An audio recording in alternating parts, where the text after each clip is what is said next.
Olá, bom dia. Às 5 horas da manhã estamos gravando mais um vídeo para o nosso canal Guia dos Perplexos. Esse vídeo é um epílogo à formação do Império, já que nós terminamos a história de Josué, mito, lenda, epopeia. Foi o que ficou.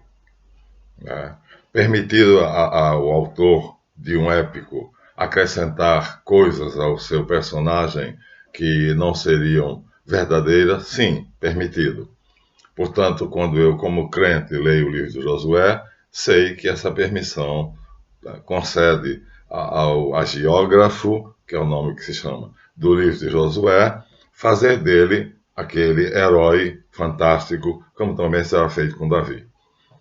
E como foi feito com Moisés. Então, o crente terá que ter essa visão. Saber que o gênero épico permite licenças poéticas que dão ao autor do seu épico, da aventura que está colocada na Bíblia, do personagem que está colocado na Bíblia.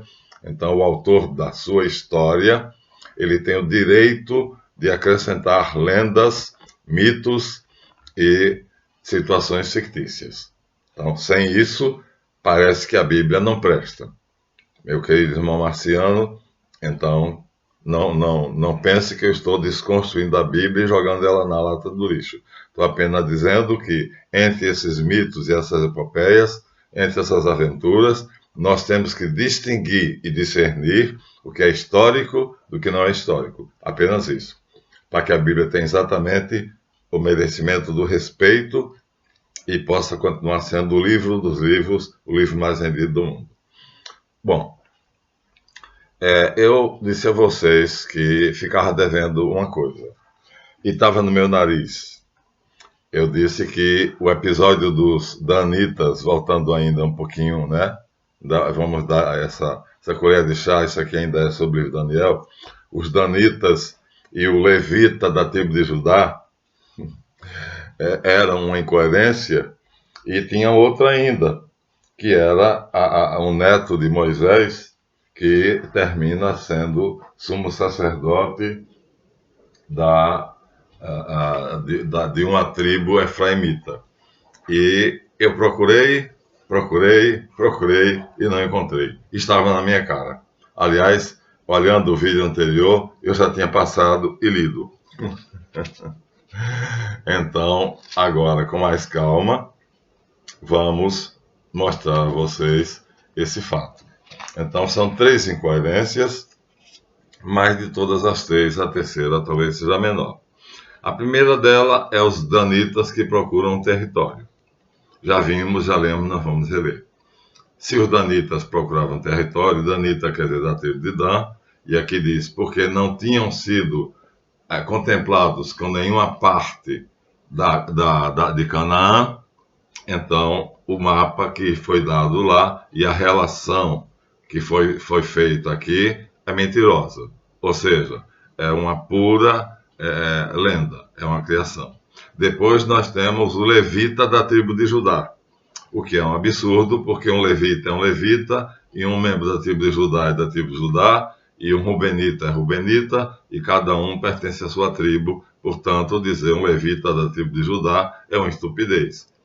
E aqui ele diz que um levita da tribo de Judá estava procurando domicílio e foi acolhido pelo governador de Mica, que o tornou sacerdote. Ora, como levita ele podia ser sacerdote, mas como membro da tribo de Judá não podia. Só podia exercer cargos de governo. E aí vem a última coisa que eu não consegui achar, mas está bem aqui na minha cara. Diz assim: depois que os outros entraram na casa de Mica e tomaram o simulacro de fundição, ídolos, os terafim, o sacerdote disse: o que estás fazendo? E eles responderam: cala-te, cala tua boca, e não abre a boca, e vem conosco.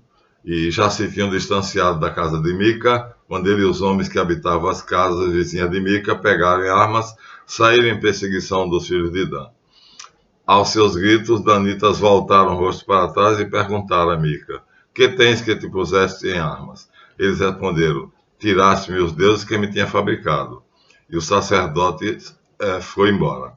Então os danitas levaram consigo os objetos fabricados e naquele dia o sacerdote que exercia a função de levita na casa do governador Mica foi deixado tranquilo e seguro. Mas depois um chefe da linhagem nascido de Israel, que morava na cidade, que era Laís, aparece. Esse filho desse chefe dos sacerdotes, na verdade, é aquele que nós procuramos aqui. E aqui no capítulo 18, versículo 29, diz: os danitas erigiram outro simulacro, ou seja, uma imagem. Por isso nós colocamos a imagem de Javé, fundido por Mica e que se chamava Jonatã, filho de Gerson, filho de Moisés. E ele e seus filhos foram sacerdotes para a tribo de Dan até a época do cativeiro do país. Está aqui então, era Jonatas, né? Filho de Gerson, que era filho de Moisés. Moisés teve um filho, 2 filhos, o mais velho era Gerson, e aqui ele refere-se a Jonatas, Jonatã, que então terminou substituindo o levita da tribo de Dan, ficou sendo sacerdote depois de destituído o governador Mica e da nova cidade de Laís com o nome de Dan. Era essa passagem que eu procurava e o nariz estava aqui no meu nariz e eu não vi. Pago assim a dívida feita a vocês. Mas aí aparece agora alguma coisa que nós vamos explorar.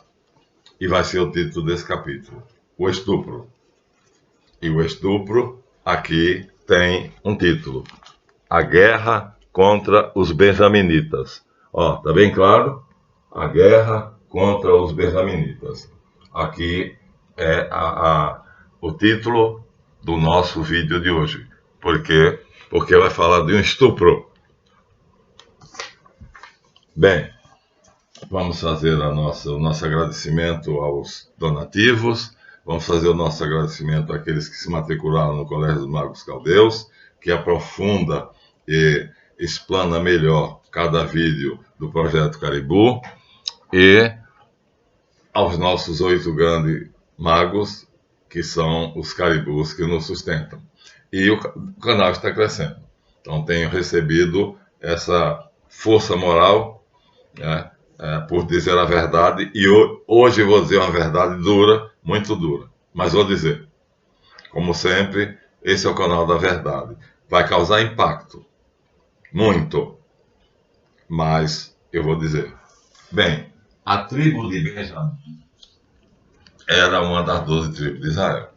E nós vamos encontrá-la aqui no falso mapa, que supostamente mostra Canaã dividida e repartida. Nós vamos encontrar Benjamim. Nós vamos encontrar aqui, ó, no mapa, ó, Benjamim. Então, no mapa falso, onde a Palestina é dividida com todos os membros dos israelitas que foram alocados, aqui nós temos a tribo de Benjamim. Acontece que perto aqui da tribo de Benjamim existe uma cidade chamada Gabaon. Quando o Josué invadiu supostamente essa região, os gabaonitas disseram: não lutaremos contra os deuses, porque nós sabemos que Javé está com eles. Faremos o que vocês quiserem. E então, eles ficaram surpresos, porque eles partiram para Gabaon naquela sede de matar que caracteriza o genocida Josué, a mando de Moisés, supostamente, que é justamente para caracterizar, né, a metodologia dos sionistas. Mas, o que é que acontece? O que acontece é que um sacerdote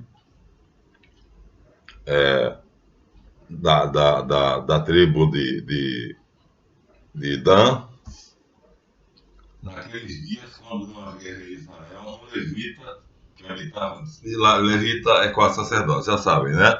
Filhos de Arão, descendentes de Levi, se forem diretos da família de Arão, são sacerdotes. Se forem só da tribo de Levi, mas não descendente de Arão, são levitas. Então aqui é um levita, portanto não filho de Arão. Enquanto que Jonatas, que eu acabei de ler aqui para vocês, que era o personagem que eu não consegui achar no vídeo anterior, era filho de Gerson, filho de Moisés, portanto neto de Moisés, que substituiu aquele sacerdote, aquele levita da tribo de Judá, mas que pode ser verdade. Ficou sendo o sacerdote dos danitas para o resto da vida, da história da cidade. Então, o que aconteceu? Aconteceu que esse levita ia com a sua mulher para Belém. E ao passar diante de Gabaon, exatamente a cidade que estava dentro da terra dos benjaminitas, exatamente a cidade que se recusou a combater contra os judeus, exatamente a cidade que disse: farei o que vocês quiserem, porque Javé está com vocês e nós não podemos suportar a mão de um Deus tão poderoso. Então Gabaon, que está aqui, um homem, um levita, vai passando por ela, e ao passar por ela com a sua esposa e um amigo, então os gabaonitas armam a cilada, pegam a sua esposa, na verdade é uma concubina, e aí, sob as vistas do levita, né, e do amigo, eles estupram a mulher. 5 ou 6 gabaonitas, olha só, um ato indigno, né? Hoje em dia o estupro é considerado crime inafiançável, então eles se encantaram com a concubina do levita, e aí, como eram somente 3, o levita, o amigo e a sua concubina, e a concubina não tinha força nenhuma, eles então obrigaram os outros 2, prenderam eles, amarraram e pegaram a concubina, que era linda, fizeram com ela o que quiseram, e o livro diz textualmente: abusaram dela durante toda a noite e a madrugada, de tal modo que ela amanheceu morta. Então, o levita, indignado, depois que desamarram ele e deixam ele lá e vão embora, ele pega a concubina, parte em 12 pedaços e manda cada um dos pedaços para uma das tribos de Israel. Ou seja, dizendo: foi cometido um estupro, uma violência, e me amarraram. Então os gabaonitas foram falsos, mas foram apenas 5 ou 6, hein? E isso não pode ficar impune. Então, se eles disseram que os nossos amigos agiram comigo como inimigos, e o que é que vocês decidem?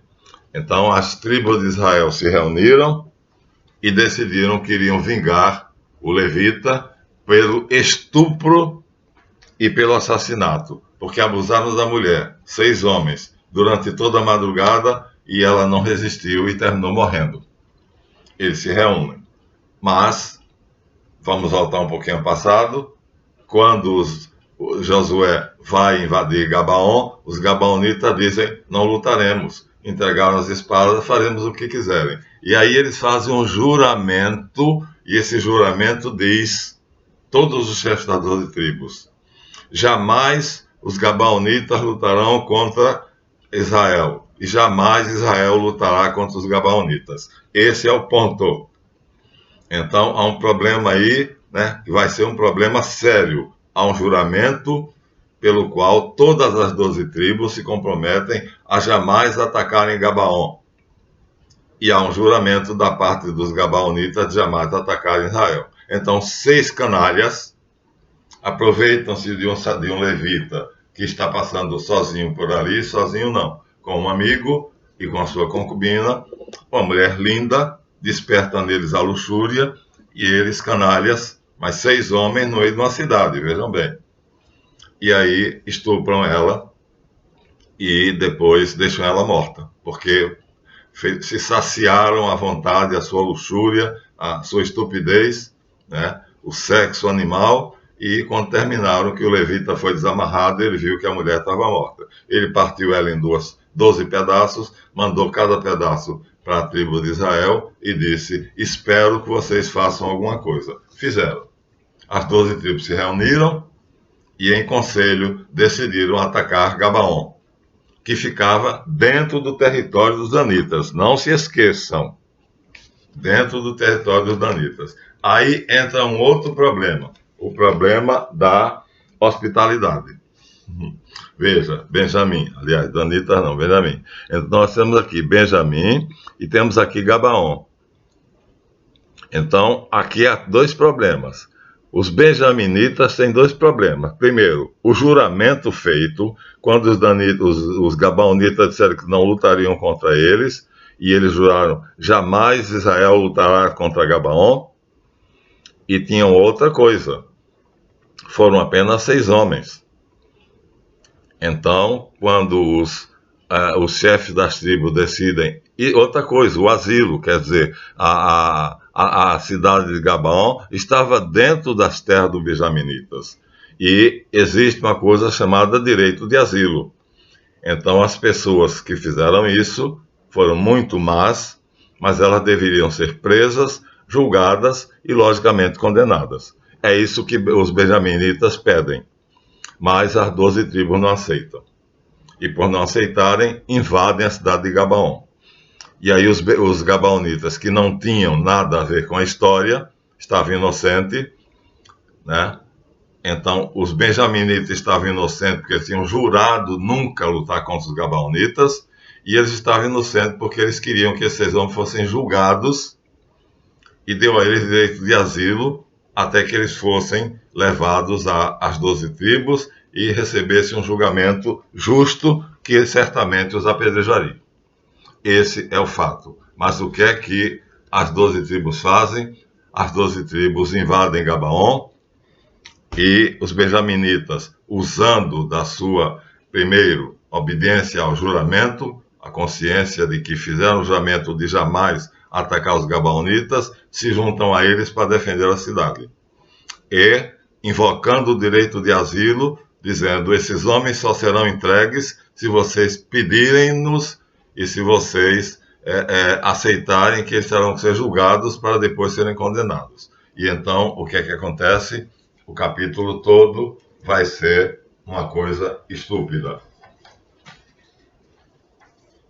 Os benjaminitas vão ser praticamente exterminados.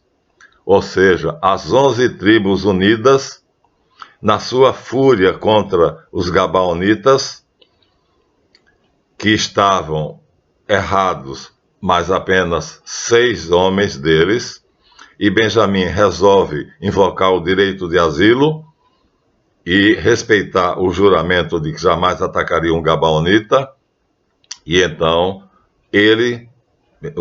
a tribo de Benjamim é praticamente aniquilada. Então, o que é que aconteceu aqui? O que nós tiramos daqui? Tiramos daqui o seguinte: o sionismo não respeita a consciência, não respeita o direito da consciência. Então, os benjaminitas estavam dando direito de asilo aos assassinos. Era um direito que eles tinham porque estava na terra deles. Estavam respeitando um juramento que todos os israelitas tinham feito de jamais lutarem contra os gabaonitas. Eles pedem que as coisas sejam feitas de maneira calma, tranquila e pacífica. Mas a fúria das 12 tribos investe contra Gabaon e praticamente aniquila a tribo de Benjamim. Eles só param quando eles, horrorizados, caem em si e percebem que acabou, já fizeram. Mas o que eu quero tirar daí é o seguinte: a nossa lição desse epílogo é para mostrar o que é o sionismo. Então, a mentalidade sionista das tribos de Josué e de Josué invadem Gabaon, rompendo o juramento que tinha sido feito de jamais atacar os gabaonitas, primeiro. Segundo, tirando o direito de asilo que os benjaminitas queriam conceder aos 6 assassinos estupradores. Logo, o sionismo tem o direito que se autoconcede de fazer o que ele acha que é bom ou que é mal, porque eles representam a vontade de Javé e tudo que eles fazem é o que Javé quer. É isso que eles fizeram conosco. Nos reduziram à miséria, porque essa é a vontade de Javé. Nós somos pagãos, gentios, e eles não são. Muito bem. Aqui nós temos um livro que diz que a maçonaria é uma criação do judaísmo.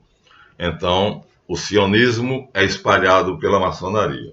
Já li várias vezes, o livro é exclusivamente da maçonaria, traz o selo da maçonaria, Grande Oriente do Brasil, e nas páginas, na página 41, diz, com a palavra morrice palhar, citado por Lepage, os únicos elementos característicos do simbolismo e do ritual da maçonaria propriamente dita são palavras, palavras sagradas, palavra de passe.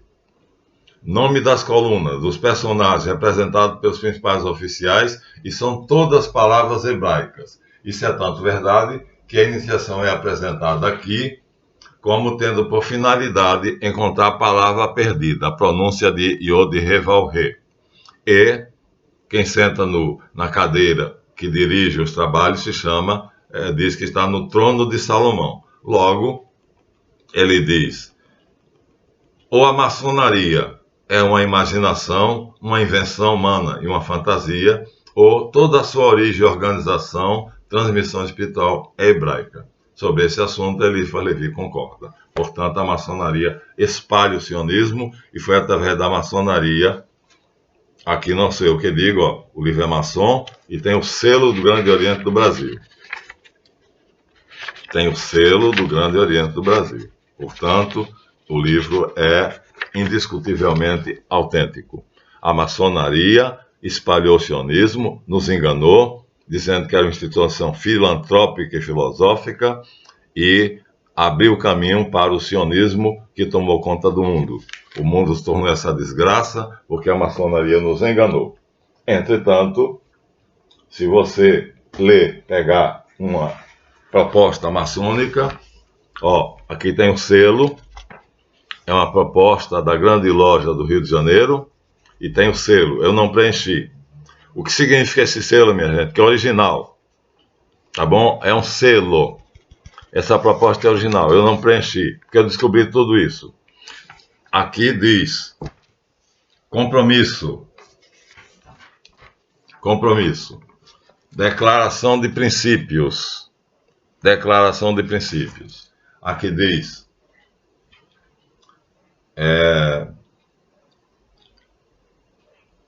não impõe nenhum limite à livre investigação da verdade. Mentira!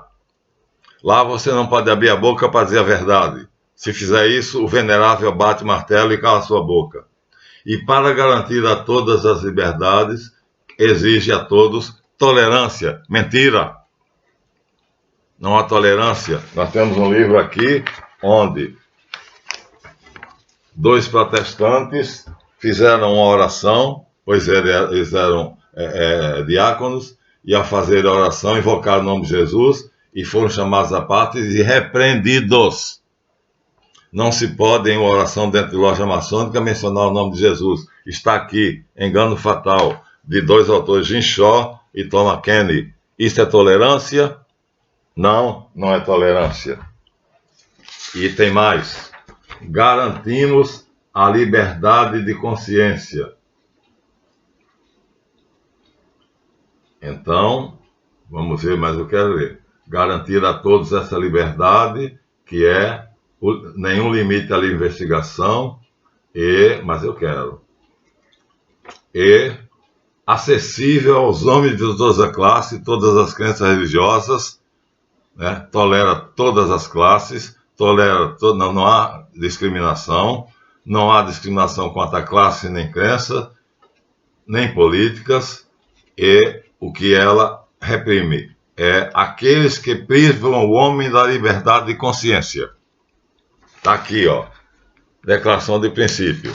Isso num documento que está selado, autêntico. Se eu pegar um outro, do Gomeb, vamos encontrar a mesma coisa. nós nos propomos a realização integral do homem no seio da maçonaria do mundo sob sua tríplice divisa. Isso já é a ordem a qual eu pertenço ainda, não pertenço porque ela foi extinta. Então, asseguramos-lhes o máximo de liberdade compatível com a disciplina aceita segundo a sua vontade consciente. Afirmamos a igualdade essencial de todos os seres humanos, não fazendo distinção aos portadores de quaisquer diferenças de raça, cor, crença e coisa semelhante, a fim de que todos possam, segundo nossa intenção, gozar em todo orbe de justiça social. Portanto, esse é o princípio adotado pelo GOMEB, Grande Oriente Eclético do Brasil. Ou seja, liberdade de consciência, liberdade de pensamento, liberdade de expressão. Mentira! Está nas duas propostas. Mentira. Aí nós temos aqui as constituições de Anderson, que diz que o Deus dos cristãos e dos judeus foi abolido na maçonaria. Por que exatamente isso? Porque ele garante essa liberdade. Vou ler, é original, livro raríssimo. Diz assim: antigamente o maçom era obrigado a obedecer à lei moral. E devidamente, se compreendesse a arte, não seria um libertino irreligioso, ateu.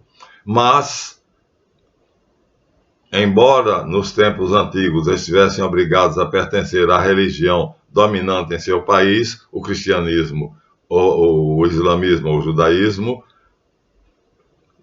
consideramos hoje mais conveniente obrigar a cada maçom somente a professar a religião que todo homem aceita, ou seja, aquela que a maçonaria manda. A religião que todo homem aceita é essa. Eu já fiz essa pergunta várias vezes. Vocês podem me dizer qual é a religião que todo homem aceita? Não existe. É aquela que a maçonaria diz que seja. E aí, se ela disser que é uma coisa, é. Se ela disser que não é, não é. Se o Deus é Zabulon, é Zabulon. Se Deus é o grande arquiteto do universo, é o grande arquiteto do universo. Se Jesus Cristo não pode ser mencionado numa oração dentro da loja maçônica, não será mencionado. Esses foram expulsos por causa disso, porque eram cristãos. E eu só me dei bem porque o GOMEB justamente repudiou essa intolerância da maçonaria. Entretanto, nós tivemos duas tentativas. Aqui nós temos Jorge Buarque Lira tentando defender a conciliação entre maçonaria e cristianismo numa digressão que vai das páginas. Acho que as páginas não estão numeradas. Então, sim, 281, 282. Então, quinta parte do livro dele, ele dedica a prova de que a maçonaria e o cristianismo são as duas maiores instituições que a humanidade conhece. Começa aqui essa defesa da compatibilidade entre maçonaria e cristianismo e termina aqui.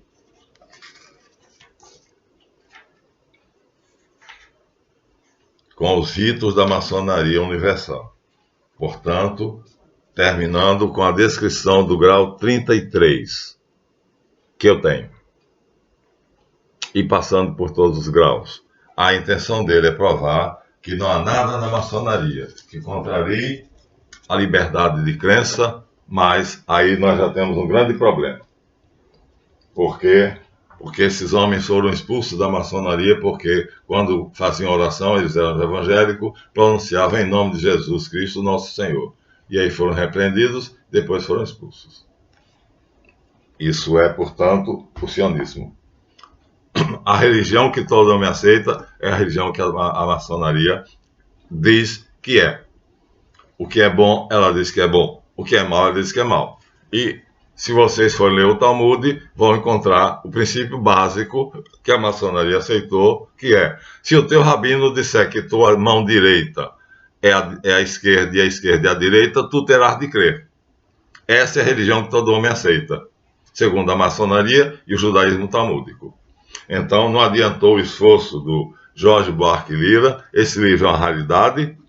Mas, depois dele, 2 jesuítas, eu assisti a palestra deles feita na loja, são 3, Benemelli, Caprilli e Alberton, Maçonaria e Igreja Católica, aqui já não é cristianismo, Igreja Católica, fizeram um livro mostrando que maçonaria e catolicismo eram compatíveis.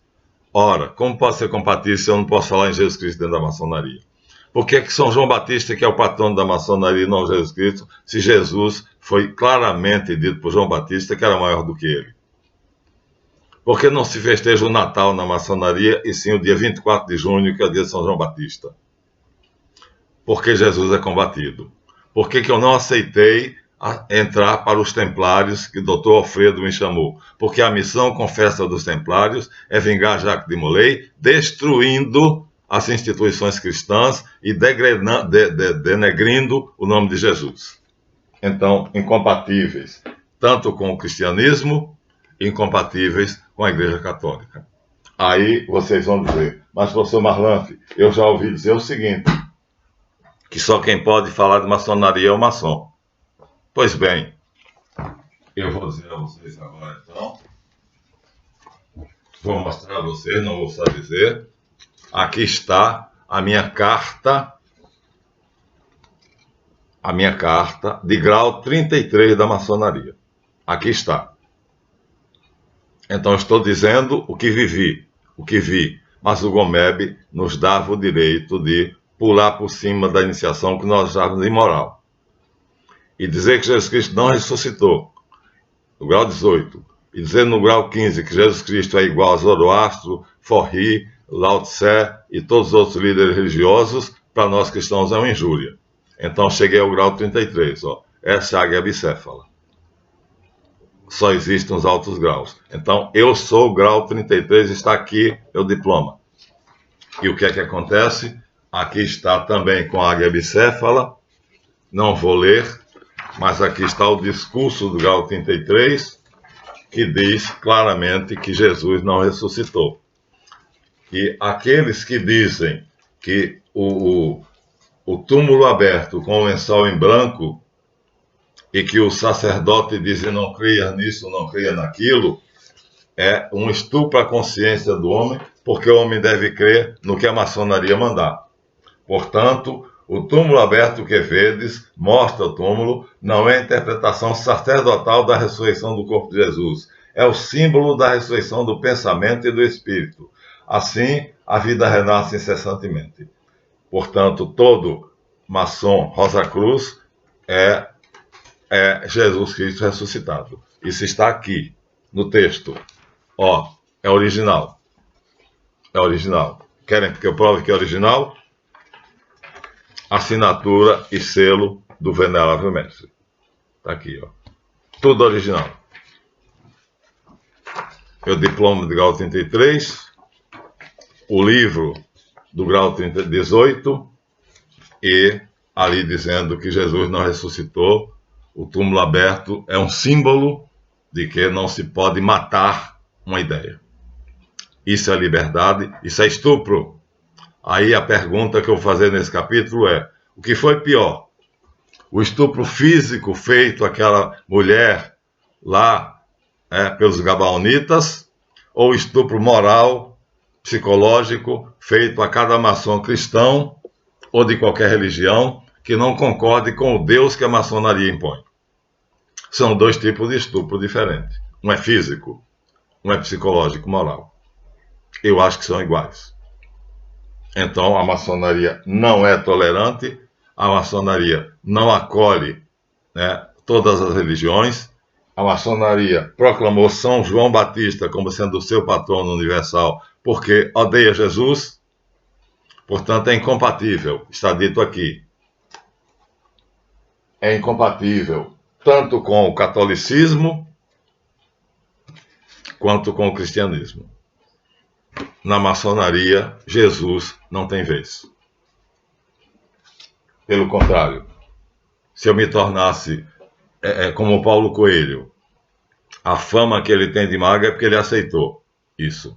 E o meu irmãozinho que está em Lisboa gozando de uma vida folgada é porque também fez o grau 18. Não fez o grau 15, não fez o grau 18. Tem o material.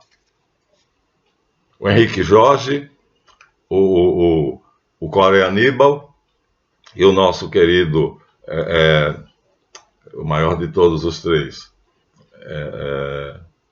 esqueci agora, né? Maçonaria política, na política universal, né? Então, não nos obrigavam a fazer um ritual que fosse contrário à nossa consciência. Nós recebíamos material, sinais, toques e palavras, mas não fazíamos. Essa é a verdadeira maçonaria, que não subsistiu, e o GOMEB hoje não existe. Mas eu não deixo de ser grau 33, mestre instalado, tenho todo o material.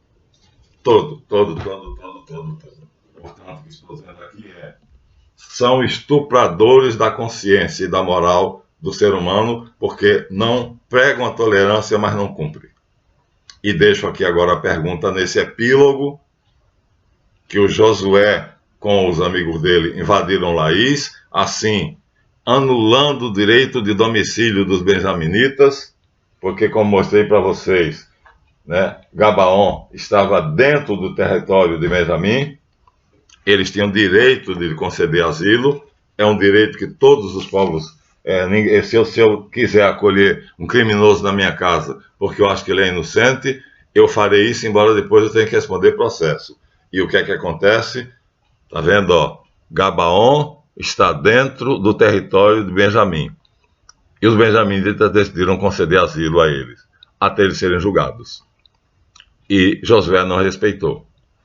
Destruiu, devastou, os benjaminitas tiveram que fugir e pedir asilo a Melquisedeque, aos jebuseus, porque foram reduzidos a minoria praticamente insignificante. Depois foram reconstituídos porque casaram com as mulheres jebuseas, e hoje, na época de Davi, está dito na epopeia de Davi que Davi soube que os seus irmãos benjaminitas não tinham sido aniquilados, porque Melquisedeque, rei de Salém, que tornava seu maior amigo, acolheu o resto, o que restava da tribo de Benjamim. Aí a pergunta desse vídeo é: o que é pior?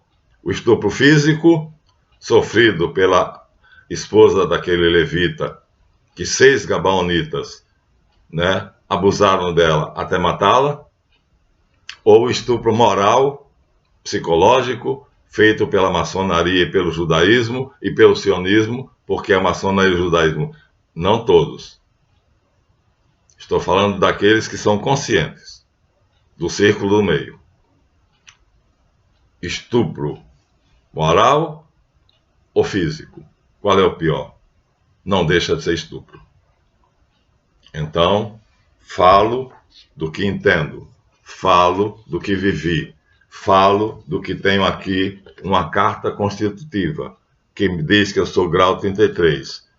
A todos os maçons regulares, o poderoso, sublime Supremo Conselho do Grande Oriente Místico e Eclético do Brasil declara que o senhor o irmão Marlan Tavares de Oliveira, portador da carteira tal, foi constituído príncipe do Real Segredo no acampamento da cidade de Aracaju, Sergipe, sendo elevado ao grau 33, grande inspetor-geral da Ordem, devidamente assinado pelas autoridades Castellani, Corea Aníbal, Henrique Jorge e José Castellani. 1, 2, 3 assinaturas.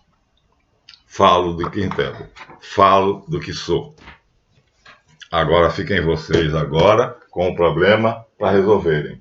Então, a religião que todo mundo aceita é o sionismo, que diz o que quer, faz o que quer e fez o mundo chegar a essa merda, e a maçonaria abriu o caminho para eles. E abriu o caminho fazendo isso, estuprando as consciências. O meu irmãozinho está muito bem em Lisboa, ganhando uma fortuna porque fez o grau 18 e negou a ressurreição de Jesus, e eu me neguei a fazer isso. Então, aquela lorota de que é tolerante e de que concede a liberdade de consciência, de pensamento e de palavra, é mentira. É mentira. Isso é uma denúncia que eu estou fazendo como maçom, grau 33, né, que me retirei da ordem, do GOMEB, porque o Henrique Jorge sofreu um problema seríssimo de saúde e a ordem se dissolveu. Mas não quis ir para mais nenhuma, porque eu sei que só o Gomebe respeitaria a minha liberdade de consciência. Todas as outras ordens maçônicas cometem o estupro de destruir a sua crença, de destruir as suas convicções morais, do mesmo modo que Josué destruiu o juramento feito pelos benjaminitas e por todos eles, de que não atacariam Gabaon, e desrespeitou o direito de asilo. São iguais, farinha do mesmo saco. E aí, por isso que o Deus que a maçonaria aceita é o Deus que todos os homens aceitam, claro, aquilo que for conveniente. Então, assim, nesse vídeo apaixonado, mas respaldado por Franklin Ribeiro de Magalhães, agora sumiu, que diz que a maçonaria é, na verdade, Augusto Franklin Ribeiro de Magalhães, a maçonaria é, na verdade, uma instituição judaica. Pronto, está aqui, página 41, com essa figura, devidamente chancelada pelo GOB, Grande Oriente do Brasil. Então, minha gente, se forem, vão preparados. Vocês sofrerão estupro. Eu não fiquei, porque eu não estou a fim de ser estuprado. Eu quero ser livre, quero gozar da minha liberdade, e para mim, o estupro físico sofrido pela concubina do levita e o estupro moral feito às minhas crenças, convicções e valores morais têm a mesma gravidade. Então, por isso não fiquei. Entenderam? Então, assim, terminamos aqui esse epílogo ao livro de Josué, que, portanto, além de ser genocida, então não respeitou os compromissos feitos pela tribo de Benjamim e por todos os outros israelitas. Tá certo? Então, é um livro, esse capítulo é um capítulo pesado, mas eu tive que fazer. E agora disparou aqui alguma coisa que eu não sei por que disparou. Então, sinto muito aos meus irmãos maçons. Estou quebrando um juramento? Não. Não, porque, segundo a própria maçonaria, tudo aquilo que ela ensina só deve ser admitido por aquele que vai fazer se for livremente consentido. Está nos estatutos. Cada grau, cada iniciação, tudo que é feito pela maçonaria, ao contrário do que Josué estabeleceu lá como sionista, e a maçonaria segue Josué, só posso fazer, só devo fazer o rito que é livremente consentido. E usando essa liberdade, Coreia Aníbal, José Castellani e Henrique Jorge Silva respeitaram, e eu não neguei a ressurreição de Jesus, nem disse que Jesus é mais um entre as várias grandes inteligências da humanidade. Pronto.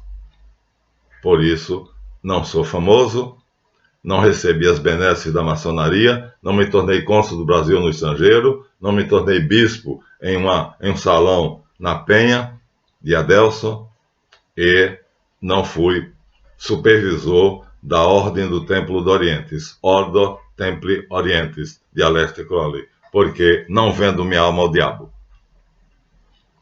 E assim, é emocionado que eu digo, comparem os dois estupros, por favor, é o que eu peço. E vejam, a diferença? Respondam. Deixa a critério dos senhores. Até o próximo vídeo. Esse é um epílogo à formação do Império.